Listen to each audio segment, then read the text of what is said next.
ഒരു നാടിന് തന്നെ മാതൃകയാവുകയാണ് പത്തനംതിട്ട ഇലവുംതിട്ടയിലെ സാഹിത്യ സംഗമവേദി വായനശാല. 2019 ആരംഭിച്ച സോഷ്യൽ മീഡിയ കൂട്ടായ്മയിലൂടെയാണ് വായനശാല രൂപീകരിച്ചത്. വായന അന്യമാകുന്ന കാലത്ത് സാധാരണക്കാരെ പുസ്തകങ്ങളുടെ ലോകത്തേക്ക് എത്തിക്കുകയാണ് സാഹിത്യ സംഗമവേദിയുടെ ലക്ഷ്യം. ഫേസ്ബുക്കിലൂടെ ലഭ്യമായിട്ടുള്ള ആൾക്കാരെ, അതായത് ആ ഫോളോവറെ ഏകദേശം 8000 ഫോളോവറാണ് ഈ സാഹിത്യ സംഗമവേദി വായനശാലയ്ക്ക് ലഭ്യമായിട്ടുള്ളത്. ആ വായനശാലയിലെ മെമ്പർമാരെ ചേർത്തിണക്കിക്കൊണ്ട് ഒരു പുസ്തകശാല യാഥാർത്ഥ്യമാക്കുകയാണ്. ഇതിന്റെ കൂടുതൽ വിവരങ്ങളിലേക്ക് നമുക്ക് ബാലൻ സാറേ, എങ്ങനെയാണ് ഈ കൂട്ടായ്മ രൂപപ്പെട്ടത്, ഈ വായനശാല രൂപീകൃതമായത്? ഞങ്ങള് സാഹിത്യ സംഗമവേദി എന്ന് പറഞ്ഞ സംഘടന രൂപീകരിക്കുന്ന 2019 ഒക്ടോബർ 21 3 പേരോട് ചേർന്ന് ഞങ്ങൾ ഇവിടെ തുടങ്ങിയ ഒരു സാഹിത്യ കൂട്ടായ്മയാണ്.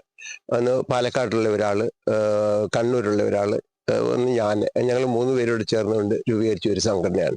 ആ സംഘടനയുടെ പ്രവർത്തനത്തിലൂടെ ഞങ്ങൾ ഏതാണ്ട് ഇന്ന് 7 വർഷമാകുമ്പോൾ 8000-ഓളം മെമ്പേഴ്സ് ആയി കഴിഞ്ഞു ഞങ്ങൾക്ക്. അത് കഴിഞ്ഞിട്ട് ഞങ്ങൾ ഓരോരോ മേഖലകളിലേക്ക് ഞങ്ങൾ പ്രവർത്തനം വ്യാപിപ്പിക്കായിരുന്നു. ഞങ്ങളൊരു വെബ്സൈറ്റ്, ഫേസ്ബുക്ക് കൂട്ടായ്മയിൽ മറ്റാർക്കും അങ്ങനെ ഒരു വെബ്സൈറ്റ് ഇല്ല. ഞങ്ങളുടേതായ ഒരു വെബ്സൈറ്റ് ക്രിയേറ്റ് ചെയ്തു. ആ ക്രിയേറ്റ് ചെയ്തതിന് ശേഷം അതിൽ എന്തൊക്കെ ഞങ്ങളുടെ ഉൾക്കൊള്ളിക്കാൻ പറ്റുമോ ഞങ്ങളുടെ ഡീറ്റെയിൽസ് മുഴുവൻ അതിനകത്ത് ഉൾക്കൊള്ളിച്ചുകൊണ്ട് ഞങ്ങൾ വെബ്സൈറ്റ് തുടങ്ങിയതിന് ശേഷം ഞങ്ങൾ ഒരു പബ്ലിക്കേഷൻ തുടങ്ങി. ആ പബ്ലിക്കേഷന് ഇപ്പോൾ 2 വർഷം കഴിഞ്ഞു. 2 വർഷം കൊണ്ട് ഞങ്ങൾ 160 പുസ്തകങ്ങൾ ഞങ്ങൾ ഓൾറെഡി പ്രസിദ്ധീകരിച്ച് കഴിഞ്ഞു. അതിലെ മലയാളത്തിലെ പ്രസിദ്ധരായ നോവലിസ്റ്റുകളുടെയും കവികളുടെയും ഒക്കെ ബുക്കുകൾ ഞങ്ങൾ പ്രസിദ്ധീകരിക്കുന്നുണ്ട് അതിനകത്ത്. അത് കഴിഞ്ഞ് ഇപ്പോൾ ഞങ്ങൾ കോൺസെൻട്രേറ്റ് ചെയ്തൊരു വായനശാല തുടങ്ങണമെന്നുള്ളതാണ്. അത് ഞങ്ങളുടെ കൂട്ടായ ഒരു തീരുമാനമായിരുന്നു, ഒരു വായനശാല തുടങ്ങണമെന്നുള്ളത്. ഞാനൊരു ആശയം മുൻപോട്ട് വെച്ചു, അതിന് എല്ലാവരും അതിനെ സഹകരിച്ചു. അതിൻ്റെ ഫലമായിട്ട് ഞങ്ങളിപ്പോൾ ഒരു വർഷമായിട്ട് ഞങ്ങൾ പ്രവർത്തനത്തിലാണ്. പക്ഷേ ഈ 26-ാം തീയതി അതിൻ്റെ ഉദ്ഘാടനം നടക്കുകയാണ്. ആറന്മുള മുൻ MLA ആണ് അതിൻ്റെ ഉദ്ഘാടനം ചെയ്യുന്നത്. വളരെ വിപുലമായ രീതിയിൽ ഉദ്ഘാടനം ഞങ്ങൾ പ്ലാൻ ചെയ്തുകൊണ്ടിരിക്കും. അത് കഴിഞ്ഞിട്ട് ഞങ്ങളുടെ ലക്ഷ്യം എന്ന് പറയുന്നത് ഈ ജില്ലയിൽ തന്നെ 3-4 പിന്നെ വായനശാല തുടങ്ങണം. അതിന് ശേഷം പറ്റുമെങ്കിൽ കേരളത്തിലെ എല്ലാ ജില്ലകളിലും ഓരോ വായനശാല തുടങ്ങണം എന്നുള്ളതാണ് ഞങ്ങളുടെ ലക്ഷ്യം. അത് കാലം കഴിയുമ്പോൾ തീർച്ചയായിട്ടും ഞാൻ കടന്നുപോയാൽ പോലും എൻ്റെ അടുത്ത തലമുറ ഉണ്ടല്ലോ അവരൊക്കെ ചെയ്യുമെന്നുള്ള പ്രതീക്ഷ എൻ്റെ മനസ്സിലുണ്ട്. പ്രത്യേകിച്ച് നമുക്ക് ഈ ഫേസ്ബുക്കിൽ ഇങ്ങനെ ഫോളോവറൊക്കെ റീച്ച് ഉണ്ടാക്കുന്നതിന് അപ്പുറത്തേക്ക് വരും തലമുറയ്ക്ക് മുതൽ കൂട്ടാവുന്ന ഒരു അക്ഷരശ്രീയിലേക്ക് എത്താനുള്ള പെട്ടെന്നുള്ള ഒരു പ്രചോദനം എങ്ങനെയാണ്? പെട്ടെന്നുണ്ടായതല്ല ഇത്. ശരിക്കും പറഞ്ഞാൽ ഈ ഫേസ്ബുക്ക് ഗ്രൂപ്പുകളെല്ലാം ഓൺലൈനിൽ മാത്രം കോൺസെൻട്രേറ്റ് ചെയ്ത് പ്രവർത്തനങ്ങൾ നടത്തുന്ന സ്ഥലത്താണ് വ്യത്യസ്തമായിട്ടൊരു ചിന്തയുമായിട്ട് ബാലേട്ടനും ഞങ്ങളെ ഗ്രൂപ്പിലെ അഡ്മിൻസ് വ്യത്യസ്തമായ ചിന്തകളുമായിട്ട് വന്നത്. അങ്ങനെയാണ് ഈ ഓഫ്ലൈനിൽ പുസ്തകങ്ങൾ അവാർഡിന് ക്ഷണിക്കുന്നതും മത്സരങ്ങൾ നടത്തുന്നതും.